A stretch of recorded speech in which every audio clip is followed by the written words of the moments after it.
Hi there. I am flying in because I haven't flown in for a few days. I've been doing lots of shows and I just want to give a shout out to Pamela at White Feather Reiki Healing, who put on the Lightworkers Festival yesterday, and it was so lovely. I met so many lovely people there and I did an hour's worth of readings and chit chat, and the time flew by and it was just really lovely. So thank you, and do check her out and her events because they really are light-hearted, which is what you would expect in a Lightworkers Festival. So without further ado, I shall do a reading for us all, and we're still in that full moon energy, the aura of the full moon. So I'll do a reading from Messages from the Mermaids. Mermaids, mermaids, please share your watery wisdom with us for the highest good of all. Let's see what message the mermaids have for us today. Oh, gentleness. This is one of our mermen in the deck, and he looks remarkably like Jason Momoa, doesn't he?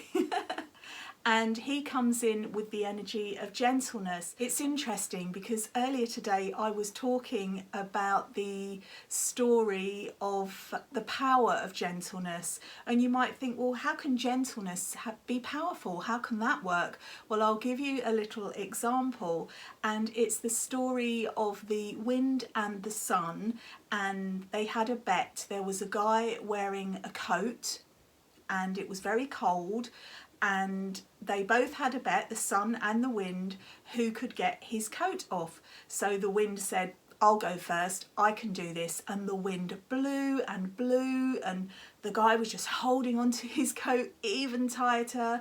And the wilder the wind got, the tighter the man held onto his coat. So the sun said, let me have a go, wind. And the wind said, well, you'll never do it if I couldn't do it. And the sun said, well, let me just give it a go.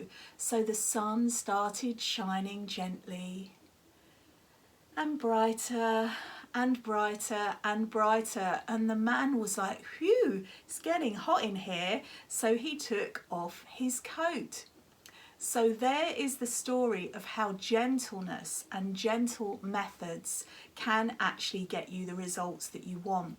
Many times we might think, if I go in there all guns blazing, all full of fury or angst or whatever it is, your passion, and it's a kind of forceful energy, it doesn't always get the results that we want very often, because it makes people go on the defensive. So this energy of this beautiful merman is coming in to say, just be gentle, practice gentleness, and also to be gentle with yourselves, because we need to be gentle with ourselves, because very often we are our own worst critic, and we're always like, we've got this inner narrative and it's like no, like this.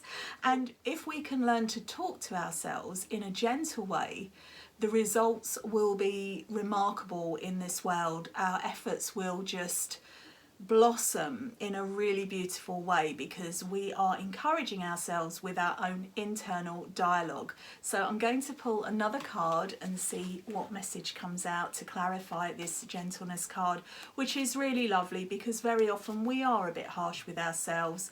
We're often our own worst critics, aren't we? And it's important to give gentle encouragement, not only to ourselves, but to those around us, especially our children and young people who really need it right now, because the world is not a kind of stable, secure place. It doesn't feel like it anyway for many people. So to have that gentle, kind, loving approach really will make a huge difference to the lives of many people. So it's worth keeping that in mind as well. Oh, there you go. Decisions. Decisions. So we all have decisions to make at some point or another in our lives, don't we? And if a decision is coming up, then very often we can find ourselves torn between 1, 2, 3, 4, 5 choices perhaps of potential outcomes in any given situation. And I think a really good way to deal with decisions is to use visualization and look at each scenario, because a decision implies a choice, and look at each one and then take each one out of the equation. And then if you really look at how you feel, like if I make this choice, it means this choice will no longer be available, or this decision will no longer be available. And then sit with that and see how it feels. And if it feels good, then you know that you're making the right decision. Now, it isn't always this straightforward. So do spend some time with this, and perhaps go into meditation and some kind of alone time, which is really important, a kind of withdrawing in your hermit mode, so that you can really think through these decisions, and not only think them through, but feel them through the wisdom of your heart. And the mermaids are all about the feelings, all about the emotions, so you can really get in touch with this aspect of yourself. Perhaps it's something that doesn't come out very often, these emotions, this welling of feeling. It can be overwhelming, it can feel overwhelming, but when you let go and when you let it flow, it's actually very freeing and very, very liberating. So when we're making decisions, it's really important to not only stay in the mind. Make it a balanced decision between your heart and your mind, because the mind, for every question, for every answer, there'll be another million questions.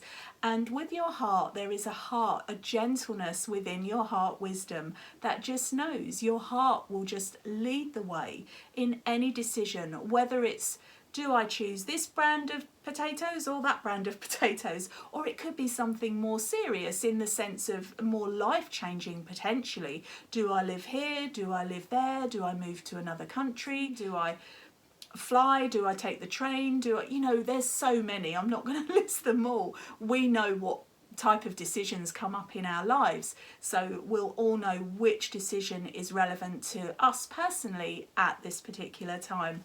I hope you've enjoyed this reading. I send you so much love, light, joy, and magical mermaid blessings. Until the next time, take care.